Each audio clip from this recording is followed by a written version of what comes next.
welcome to The Explainer. Okay, we are diving straight into a story of absolute extremes today. It's not just a fashion history lesson. It's really about immense struggle, sheer grit, and the power of, well, just never giving up.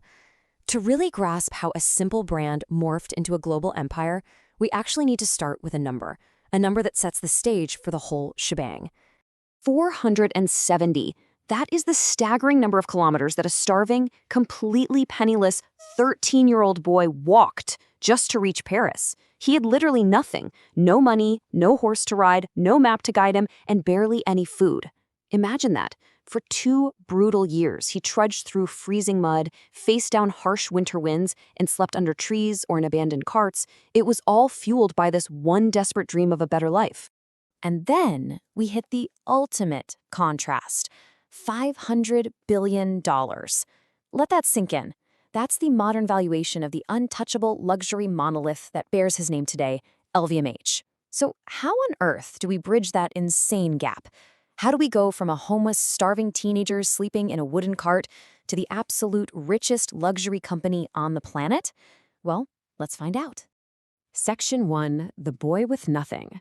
Let's explore how a boy born into deep poverty in 1821 survived unimaginable tragedy to lay the foundation of a legacy. The sheer resilience it took for young Louis to survive is honestly just astounding.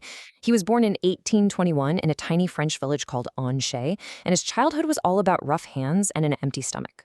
His dad was a carpenter, meaning Louis spent his early years hammering nails and lugging around heavy wooden planks. But then, tragedy struck. His mother passed away when he was only 10, and his father grew incredibly cold and distant. So what does he do? At 13, Louis packs a tiny bag, leaves without saying goodbye, and takes his very first step toward Paris. After 2 years of working farms for literal scraps of food just to survive the elements, he finally makes it to Paris. But it wasn't the glamorous city we think of today. It was harsh, it was unforgiving, and his bed was an abandoned wooden cart. Driven by sheer hunger, Louis basically begged for work. His break came when he spontaneously helped a man lift a heavy trunk into a workshop. And as luck would have it, that workshop belonged to Monsieur Maréchal, who happened to be one of the finest trunk makers in all of Paris. Louis had zero experience, right? But he promised to outwork everyone else. Maréchal gave him a shot, hitting him with this gruff but life-changing quote. So Louis starts out just sweeping floors and fetching tools. But after hours, he relentlessly practiced. He learned to shape wood, he learned to stitch leather, and slowly but surely transformed from a floor sweeper into a true master artisan. Section 2, The Royal Breakthrough. By age 20, Louis was a highly skilled master craftsman, setting the stage for a fateful encounter that would alter the course of fashion history. By this point, his reputation for absolute precision and creativity was spreading like wildfire, and it caught the attention of someone very important. Empress Eugenie, the elegant wife of Napoleon III. She was entirely fed up with the heavy, totally impractical luggage of the time and demanded a travel solution that was elegant, functional, and completely unprecedented. Talk about pressure. This was the ultimate high-stakes test. If he fails, his reputation is tanked, but if he succeeds, he gets the royal endorsement from the most powerful woman in France. Now, you really have to understand just how disruptive his invention was at the time. Louis completely threw out the rulebook. Traditional trunks back then were super heavy, covered in thick leather, and had these big rounded tops. That meant you couldn't stack them, an absolute nightmare for train and boat travel. So, Louis revolutionized the whole concept. He used lightweight poplar wood and created a flat-top design so they could be stacked neatly. But the real stroke of genius? He ditched the heavy leather for a waterproof Trianon canvas. It was durable, it was elegant, it was a total game changer. He showed it to the Empress, and she was so impressed, she instantly named him her personal trunk maker.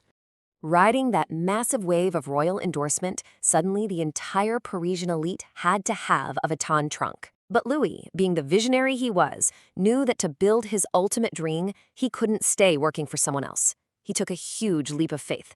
Taking what would be about $1,000 in today's money, he rented a very modest workspace in Paris, hung up a simple sign reading Louis Vuitton Militier, and started building his empire, one piece at a time. Section 3, Surviving Wars and Ruin. An empire is never built without facing existential threats, and the brand was about to be pushed to the absolute brink of collapse. Okay, so just as the shop is really taking off, the Franco-Prussian War breaks out in 1870. It was devastating. The streets turned into battlefields, the wealthy elite fled the city, and Louis's business was pushed right to the edge of bankruptcy. But he held on. When peace finally returned, travel boomed once again, and Louis didn't just recover, he built a new workshop in Osnières that was 4 times larger. Sadly, after a lifetime of obsessive, nonstop dedication, Louis passed away in 1892. He left the company to his ambitious son, Georges. Georges immediately took the brand international. And to fight off a massive wave of cheap knockoffs, he actually invented that iconic LV monogram in 1896. And that brings us to the core philosophy, the beating heart of the brand. Louis' dying lesson to his son was simple. Never sell cheap, never sell to the masses. The name must always stand for the best. This laid the entire psychological groundwork for the strict exclusivity we associate with modern luxury today. He knew that by targeting only the elite, the people who don't haggle over price but demand unique craftsmanship, the brand would become an immortal status symbol. Fast forward a few decades, and Georges' son, Gaston Louis, faced an even darker threat: World War II. During the occupation of France, the brand was staring down a grim choice: shut down completely or figure out a way to survive. Gaston Louis made the historical and highly controversial decision to cooperate with the occupying government just to keep the doors open. After the war ended, Europe was in absolute economic ruin. To rebuild the brand's standing in this new world, they executed a major pivot into everyday fashion. They rolled out what are now iconic items like the Speedy bag, the Keepall, and the Noé bag. It was a bold move that proved even in the toughest times there's a market for exclusive luxury. Section 4. Forging a global empire. By the late 1970s, the world was accelerating, and the traditional family business needed radical modernization to dominate the global market. So the brand was highly respected in Europe, sure, but it wasn't the untouchable global powerhouse we know today. That all shifted when Gaston Louis brought in his highly visionary son-in-law, Henri Rockemer. Rockemer looked at the business and saw an untapped goldmine. He rolled out a brilliant 3-step strategy. First, aggressively expand into the wealthiest global markets, places like the US, Japan, and the Middle East. Second, intentionally hike up the prices to levels only the ultra-rich could comfortably afford, which skyrocketed desirability.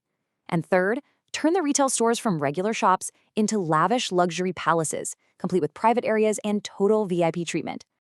And let me tell you, targeting the top 1% worked incredibly well.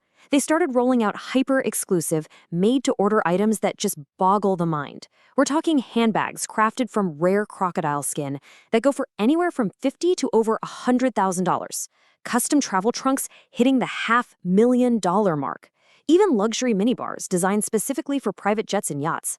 This wasn't just about carrying your clothes anymore. It became the ultimate, undeniable symbol that you had finally made it. But of course, with immense popularity comes the copycats. By the 1980s, fake bags were absolutely flooding the streets, everywhere from Tokyo to New York.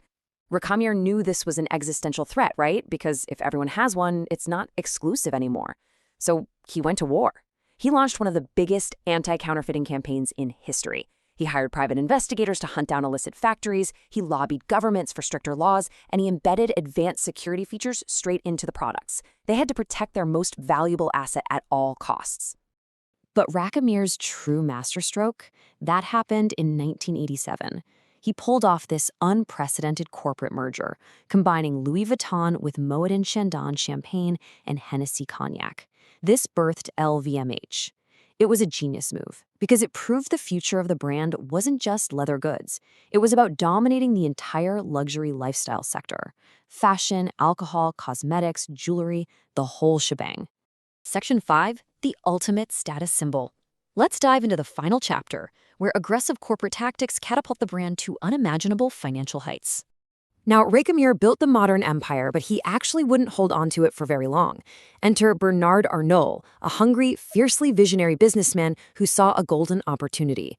In 1989, Arnault used some incredibly aggressive corporate tactics to basically push Rockemer out, taking full control of LVMH for himself. And he didn't stop there. He ruthlessly expanded this foundation, snapping up other legendary fashion houses like Dior, Givenchy, and Fendi, effectively building an unmatched global fashion monopoly.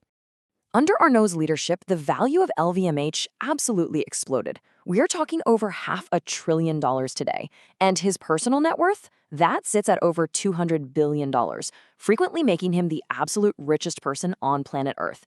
It is just a staggering peak for an empire built entirely on the concept of luxury. So, as we wrap up this incredible explainer, we really have to pause and reflect on this whole journey. Think about it.